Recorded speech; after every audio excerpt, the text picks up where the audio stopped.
This is what's left of the Estelle rail station. It was the first rail station into the Imperial Valley.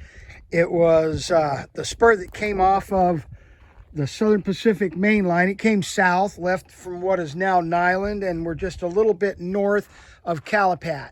The original building was removed and taken to the Imperial Valley Pioneer Museum in Imperial, right across from the college. The building's been restored and it looks great. Nice clear day. You can see the chocolates in the background. Now I'm going to turn left over here and show you the rail workers building. This is where they stayed when they were building the rail coming south into Imperial Valley. It's a pretty substantial structure. It stood the test of time. It's been here for a long time. I think after Southern Pacific moved out and was done, it was used as farm labor for a lot of years. As you can see, it was quite a building at one time. Obviously, there was no air conditioning or heating when the guys were here, so they had wood stoves with chimneys, and these outbuildings right here were actually screened in areas that in the summertime they would put up sheets that were wet on the inside of the screen, and it kind of acted like a swamp cooler. That was all they had. Hot as hell, but there really wasn't anything here. There's no service really of any sort. Go on inside. You can see it's disrepair, but that kind of goes without saying, anything like this. Okay. This is what they look like inside. You can see right there that that's where the potbelly stove would connect to the chimney. And they had an outbuilding where they would sleep when it was hot. Obviously, when it was cold, they'd be inside.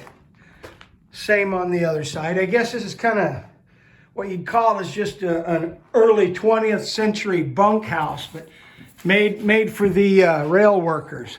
Sorry about getting my finger in there. I'm not much of a videographer at this point. But you can see it's been used to house farm equipment and such. And kind of cool. Got a little basin there. I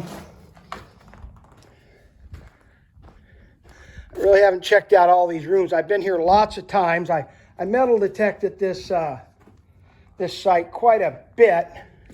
I don't want to get too close to the end. There's a beehive, and I think they're Africanized bees. They're pretty darn aggressive. They've got me a couple of times. Anyway, that's kind of what the inside of a early 20th century railroad bunkhouse looked like. What kind of bottle we got there? We got a broken bottle. I don't need it.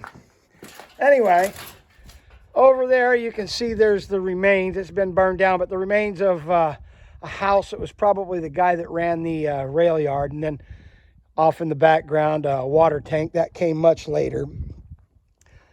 Anyway, that's like the first rail stop coming into Imperial Valley.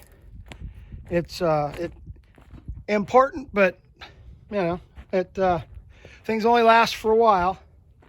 Like I say, you can see how substantial of a structure it was. A lot of guys worked there. You know, I'd imagine 3 or 4 to one of those rooms, so you can see it housed quite a few rail workers. Anyway, that's kind of the view here. Mostly junk pile now. And like I say, it's been used for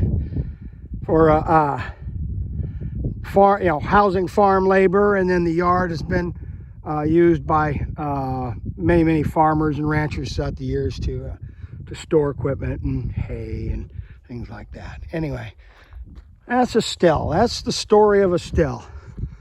Not a big story, but it's a story.